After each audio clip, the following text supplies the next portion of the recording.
I'm about to turn 18 in a few months, and things have taken a surprising turn at home. Let me set the stage for you. I live in a house that belonged to my biological dad. He passed away when I was only 6 years old.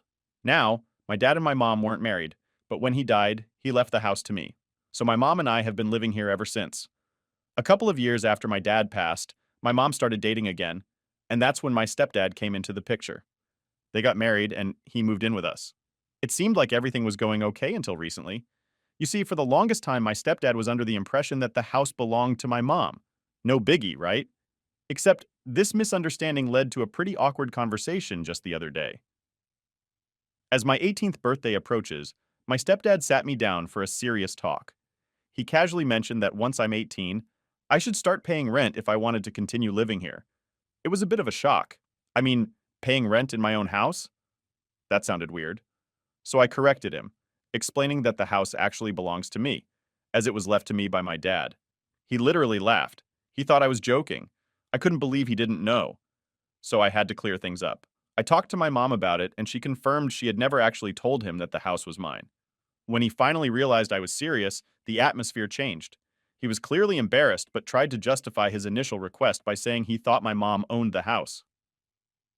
The next day, things felt a bit tense at breakfast. I decided to address the elephant in the room. I told them both that since the house was indeed mine, the fair thing would be for them to start paying rent if they planned to stay after I turned 18. I wanted to turn the tables and see how he'd react, given his previous stance on my independence. My stepdad was taken aback. He argued that this was unfair and a sudden change to drop on them without warning. He said it was harsh and that you don't treat family like that. It was ironic, considering he had no problem dropping the rent bomb on me just the day before. He tried to defend his point by saying that his initial idea was meant to help me learn financial responsibility and prepare for adult life. But I shot back, asking how it was any different when he lives here without contributing financially.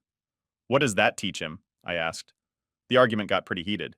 He accused me of being spiteful and trying to get back at him. He ended the conversation by calling me out of line and walked away. My mom stayed quiet during most of the argument, but later, she told me she thought I was being too hard on him. She agreed that he shouldn't have asked me to pay rent, but she felt my reaction was pushing the family towards a split.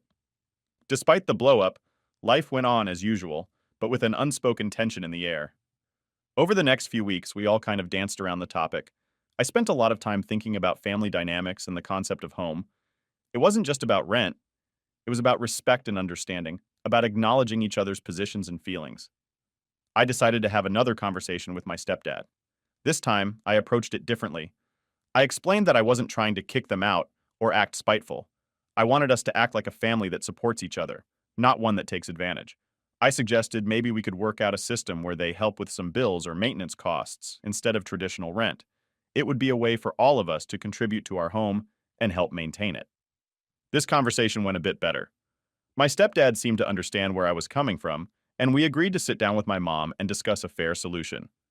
It was important to me that we all felt like we were being treated fairly and that home remained a place where we all wanted to be. Looking back, I learned a lot about handling difficult conversations and standing up for myself. I also saw the importance of clear communication and respect in keeping a family together even when things get tricky. It was a big moment for me, stepping into adulthood not just in age, but in understanding and managing real-life situations. Am I the a-hole here? Now for some comments. Not the a-hole. Charge him rent. It's not spiteful. That's what adults do. They either buy homes or pay rent for the places they live. He doesn't think you should be allowed to live rent-free when he thought your mother owned the house, but he thinks he should be allowed to live rent-free. Tell him to cough up or leave. Edited to add, by the way, he told you that you have to pay rent in a house that he doesn't even own. Even if your mother did own the house, any rental agreement should have come from your mother, not him. You are not his child. He has no business parenting you, even if he had the best of intentions. And when he tells you he was only doing it to prepare you for life and adult responsibilities, I call BS. If that's the way he truly felt, then he would have gone through your mother, since she's related to you, and he thought it was her house. It wouldn't surprise me to learn that he was hoping that you'd pay him rent, lining his pockets with free money, collecting rent on a house that isn't even his. It's unfair because it's a sudden change. Gee, it was perfectly fine when the sudden change was happening to you. Not the a-hole. He needs to act like an adult and pay his own way in life, get a rental contract, and make them sign it or start the eviction process. You know that he would 100% make you pay up or get out. Not the a-hole. Oh, when the shoe is on the other foot. Your stepdad is all about taking care of family. Why wouldn't your mom tell him? At some point, you would want to either have this as your home, or selling it, or renting it out for income. Did she really believe that she and him would just continue to live there forever? I would stand firm and draw up a lease that would begin in 30 days. This is your house.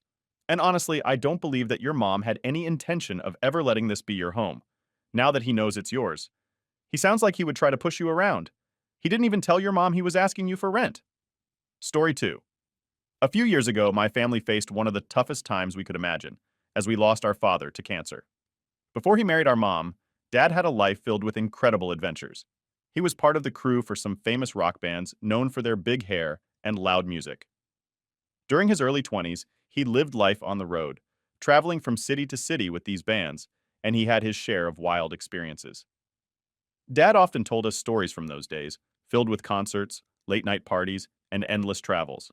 He had a sense of humor about it all, frequently making jokes about how chaotic his life was back then. Sometimes, he'd laugh and say he wouldn't be shocked if we had a half-brother or half-sister out there somewhere. According to him, there were many things from those days that he simply couldn't remember. But beneath his laughter, there was a hint of worry. It seemed like the idea that he might have another child out there, whom he never met or helped raise, actually bothered him a lot more than he let on. Seeing this hidden concern, my siblings and I decided to do something about it. We thought that taking a DNA test might shed light on any unknown aspects of our dad's past. We didn't expect much, maybe discovering some distant relatives at most. For years, that's exactly what happened. Nothing beyond a few distant cousins. However, everything changed dramatically when Dad's health took a turn for the worse, and he had to enter hospice care. Around 6 months before he passed away, we received a notification from the DNA testing service. It was a match, but not with a distant cousin. This time, it was a half-sister, and she was almost a decade older than me. This was a big deal. The timeline of her birth perfectly matched the period when our dad was touring incessantly with those rock bands. Before responding to her, we felt it was important to discuss it with Dad first, especially considering his frail condition.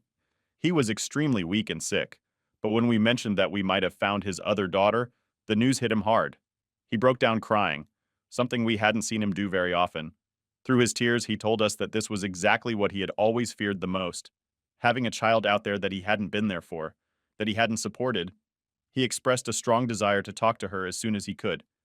He wanted to make up for lost time, at least in whatever way he was capable of in the days he had left.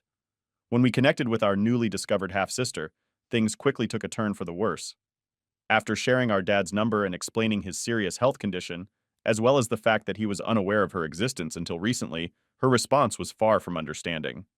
Instead, she began to bombard him with phone calls, often filled with anger and accusations. She would scream questions at him, asking why he left her and her mother, why he never searched for her, and calling him irresponsible. We stood by, feeling helpless as we listened to these painful exchanges. We even urged him to hang up, but he refused. He believed that listening to her, absorbing her pain and anger, was the last thing he could offer her in his final days. After our dad passed away, the tension escalated. When we informed her of his death, her immediate reaction was to inquire about her inheritance. I was taken aback by her bluntness. His medical bills had depleted nearly all his savings, and after paying for his funeral, we were left with just $1,000. I explained to her that there was hardly anything left, and what little was left was meant to be split among my siblings and me. I also expressed to her how deeply hurt I was by the way she treated our father during his last days. I told her I couldn't forgive her for adding stress to his final moments, and I pointed out that it wasn't entirely his fault she grew up without him. Her mother also played a role in the situation. My mom and sisters think I'm being too harsh. They say I should try to understand how she feels about growing up without a father, and suggest that I should just give her the remaining money, considering it isn't a large sum and her life hasn't been easy. However, despite their arguments, I find myself unable to move past her actions. Our dad appointed me to manage his estate, and I feel a strong responsibility to honor his last days, which were overshadowed by turmoil and regret due to those distressing calls. It's a tough position to be in, balancing fairness, grief, and unresolved family tensions. Now for some comments, not the a-hole. The fact that the first concern she had when he passed was money. He didn't know of her existence. And I won't say he's not to blame, but it's something her mother could have, I don't know, mentioned to him years ago. She directed all of her anger and frustration to the wrong person, and honestly, F empathy after that. Sorry for your loss, and please stick with your gut on this. Not the a-hole, not your responsibility. She's rude, has no empathy. He clearly had worry for this. He had regret. I'd say if she had some compassion, showed some sort of love or understanding, and didn't demand money from a dead man, she doesn't know at all. Then there could be some type of care for her. Sorta. Not really. Not the a-hole. I mean, if your father had wanted her to have something, he would have added her to the estate. He was talking to her, so it sounds like he was of sound mind if he had wanted to. Don't give her any money. Stop taking her calls. It doesn't sound like she wants to get to know you anyway. I get it. She's angry. But that's not your burden to bear. Story 3. So, I'm a 40-year-old mom with a wonderful 15-year-old daughter named Amy. I've been raising her on my own for the most part. A few years back, I shared with everyone that I'm gay, and just last year I married Jenna, who's 42. Jenna brought a new addition to our family, her daughter Nora, who's 13. We've all been living together under one roof, and I have full custody of Amy. It was a bit of an adjustment at first for Amy to get used to the idea of having another mom around, but now they're doing great together. Our household became even more lively because Amy and Nora's birthdays are super close to each other, only separated by a couple of days. Considering that, and knowing that Nora has been a bit shy and has had some trouble making friends since she moved in with us, we thought it'd be a fantastic idea to throw a joint birthday party for them. It seemed like the perfect way to help Nora feel more integrated and celebrated in our new family setup. Because most of my relatives live abroad, they tend to send gifts ahead of time. This year, they sent a big bag full of gifts about a week before the party. There were at least 20 gifts in there, all wrapped up and ready to make the birthday girl smile. The party itself was a hit. Lots of fun, laughter, and cake. After the guests left, and it was just our little family, Jenna started to hand out the gifts. She pulled out gift after gift from the bag, and we noticed they were all for Amy. After about 12 gifts, I started to feel a bit uneasy. We reached into the bag again and found that there was only one left, and it was for Nora. Nora, trying to stay upbeat, opened her gift from my parents. It was a $1.15 tumbler from Walmart. You could see her trying to hide her disappointment. It wasn't about the price, but the thought behind it. Amy, on the other hand, had received an array of high-end gifts. Gift cards each worth well over $100, a brand new limited edition smartphone, some really cool gadgets, fancy designer clothes, and a bunch of heartfelt birthday cards. Seeing the stark difference in how the gifts were distributed really got to me. I couldn't help feeling that my family hadn't considered Nora equally, and it seemed unfair, especially seeing her try to brush it off, but clearly feeling left out. That night, fueled by a mix of disappointment and mama bear instinct, I took to the family chat. I called out my siblings, my parents, and extended family members for not thinking of Nora, and I expressed my frustration about the casualness of the gift Nora received compared to Amy's lavish ones. I wanted to make sure everyone understood that Nora is just as much a part of our family as Amy, and it's important that she feels valued and included, especially on occasions like her birthday. After the party, when I confronted my family about the unequal gift giving, they brushed off my concerns. They argued that it wasn't their responsibility to buy gifts for Nora since she isn't directly related to them, and they felt that Amy deserved her gifts because she was their blood relative. They also mentioned that since I hadn't thrown a separate party for Amy, it was my issue to deal with the dynamics between Jenna and Nora, not theirs. Seeing Nora feel left out wasn't new, unfortunately. This wasn't the first time she'd been overlooked by my family, which made the whole situation even more painful for her. Wanting to smooth things over, I turned to Amy that night. I asked if she might share just a few of her many gifts with Nora. Not everything, just some of the gift cards and a couple of new clothes. To my surprise, Amy was really upset by the suggestion. She had always been good about sharing before, and although she and Nora weren't the closest of friends, they generally got along fine. But when I asked her to share, Amy broke down crying. She confessed that she had never wanted a joint birthday party in the first place. She felt like I was constantly making her share everything with Nora, from their room, to parties, to sleepovers. If only one of them was invited somewhere, I'd insist neither go unless both were included. Amy expressed that she wanted something of her own, especially her birthday gifts, which she felt were the one thing that could be just hers. In response, I told her off for being selfish and grounded her. I even took a couple of her presents and offered them to Nora, hoping it would show some fairness. However, Nora refused them, not wanting to cause more trouble with Amy or feel like she was accepting pity gifts. Since then, Amy has been pretty distant and cold toward all of us. I really just wanted to bring my daughters closer together with the joint party and make sure they both felt equally loved and included. But it seems like it backfired. and now I'm not sure how to fix the tension in our family. Am I the a-hole? Clarification. Jen and I bought gifts for the girls, their own tablets, as well as their friends. Nora also received gifts from her extended family, but they sent for Amy as well. Now for some comments. Yes, you are the a-hole. You're basically asking your daughter to share her complete identity with Nora, her room, her stuff, her family, her friends, her birthday party, the parties. She goes to sleepovers. Is there anything really hers? This can't be good for her development. She needs to be her own person. Story 4. So, my husband Finn. We're a couple and we have very different salaries right now. Finn was making good money before, like $4,000 a month, but he wanted to go back to school to get a master's degree, which is awesome. But now he makes way less because the scholarship doesn't pay much. He gets about $2,300, but after he pays for all his school stuff, he's only left with about $500 each month. Now I make more money, about $7,000 a month, so I pretty much take care of 90% of our expenses. We keep all our money together in joint accounts, and I'm all for supporting him while he gets his master's because I think it's super important for his future. So Finn's childhood buddy, Marcus, was getting married. Finn was not just a guest, he was the best man, which is a big deal. He had to organize the bachelor party before the wedding. Even though all the friends who were supposed to help promised to chip in for the party costs, many didn't actually pay up. They just ignored Finn's messages about the money, leaving him to foot most of the bill, which ended up being around $2,000. Finn came to me, a bit stressed, and asked if I could cover the bachelor party expenses. Since I had some money set aside, I agreed to help him out.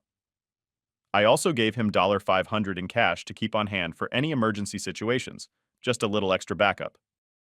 Cut to the wedding day. There's this tradition at some weddings where they cut the groom's tie and go around to the guests asking for money, kind of like a fun way to collect a wedding gift on the spot. When it was time for Finn and Marcus to come to our table, Finn decided to use the $500 emergency cash I gave him. He thought it would be a cool move to show his support by putting all that cash on Marcus's tie. Everyone was cheering, and it seemed like a fun moment. But inside, I was really not happy. That money was meant for actual emergencies, not just as a showy gift at a party. It felt like the money we really needed to keep just in case was used up in a way that wasn't planned. After Finn used the emergency cash at the wedding, things got a bit tense between us. He came back to our table about half an hour later, and I immediately told him that the $500 I gave him was meant for real emergencies, not for showing off in front of a crowd. He argued that since the money was from our joint funds, he also had the right to decide how to use it, especially if it was to help a friend like Marcus. I tried to explain that while our shared expenses and emergency funds are indeed for both of us, using that money just to look good in front of others felt wrong to me. I told him that in situations like that, the money felt more like it was mine, and I wanted it back. I reminded him that we had already covered the bachelor party costs, which was more than enough financial support for the wedding. We ended up arguing, and the rest of the week was pretty rough between us. I was firm about wanting the $500 back, even though Finn felt like I was being unfair or manipulative, especially since I financially support his studies, and he relies on me a lot right now. I knew asking for the money back might seem petty since he doesn't have much to spare, but it was important to me that we use our emergency funds only for real emergencies, or at least discuss such big spending decisions together first. Am I the a-hole? Now for some comments. Minimum wage here, $1,200. I think asking for him to take it back is a bit much. However, I do think he should make it up somehow. Can he sell some belongings or get a part-time job, not the a-hole? Because your husband is behaving immaturely. He needs to accept that your joint financial situation is not great right now, and you being all right with shouldering more expenses now for long-term joint gain is not a license for him to spend on his buddies like he's still bringing in a good paycheck in the meantime. Stop giving him so much for emergencies. I have a feeling the problem with your husband goes far beyond this. He's living beyond his means, and that spells a ton of future trouble. If you do not separate your finances now, not the a-hole, not the a-hole, but you might want to cut your losses or speak to the groom himself and explain the situation, even if you didn't intend for that money to be spent that way. Asking for a wedding gift back is in bad taste. If you really have to have it back, go to the guy himself. If they're a decent person, they'll understand. Story 5. I'm the owner of a business where 15 people work. I prefer not to share what kind of business it is, but despite some tough times, it's doing pretty well. I have 3 kids, 24, 22, and 21 years old, from my first marriage. I also have a stepson named Josh, who is 18 years old. When I mention stepson, I just mean that Josh is my wife's son from before I met her. But to me, he's just like my own son. Back when my first three kids were younger, I had a rule. If they ever wanted to work at my business, I would set up a real job interview for them. They didn't know that I planned to hire them regardless of how the interview went. I wanted them to have the experience of a job interview because it's good practice. They'd learn what it's like and feel more prepared for the future, in case they wanted to try different careers. Two of my kids like the idea and still work with me today. 8 years ago, I met the woman who would become my current wife. She introduced me to her son, Josh, about a year after we met. Before she let me meet Josh, she was really clear about wanting to know what role he'd have in my life. I promised her that I would treat him just like my own child. We got married a year later, and from that day, Josh started calling me Dad. He's never known his biological father, who left because he didn't want children. So for Josh to call me Dad is something I consider a great honor. My eldest three kids have welcomed him as their brother from the start. They include him in everything they do, like going on trips, watching movies, or just hanging out at home. He's 100% part of our family, and everyone treats him like he's always been there. This setup has helped us build a strong, united family where everyone supports each other, no matter what. It's been great seeing all of them grow up, make decisions together, and become close as siblings. After my wife and I got married, I offered the same opportunity to Josh that I had given to my other kids. I told him that if he ever wanted to work at my business, I would set up a job interview for him, just like I did for his siblings. Recently, Josh finished his last year of high school and was unsure about whether to go to university or start working.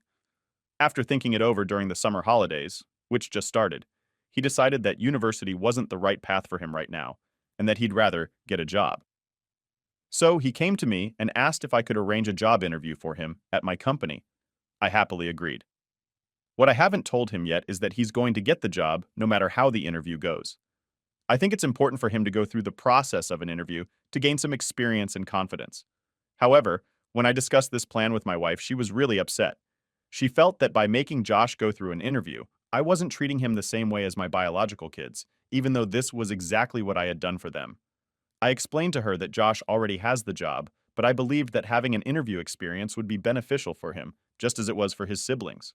My wife thinks that since Josh is the youngest, maybe it would be fairer to just give him the job without an interview, especially since he's shown interest and initiative by asking for it. She's been quite unhappy with me for the past couple of days because of this disagreement. I'm trying to balance being fair to all my children while also preparing them for the real world, and it's tricky when you're blending a family with different expectations and perspectives. I hope we can resolve this soon, as it's important for all of us to be on the same page and support each other. Now for some comments. Not the a-hole. You are being extremely reasonable. It's honestly a bit alarming that she would have that reaction and say that you don't treat him like your son, despite 8 years of doing just that over a job interview. He isn't bothered by it. You've done it for all your kids. Maybe she has something else bothering her because it is hard to justify her response here. Not the a-hole. You are quite literally treating your stepson the way you treated your biological children, and being the youngest doesn't entitle him to special privileges. I genuinely don't see why your wife is upset. Not the a-hole at all. He is being given a job, and you're helping him get some real-life experience. He's getting the exact same treatment that your other kids received. Your wife's behavior is just plain weird here.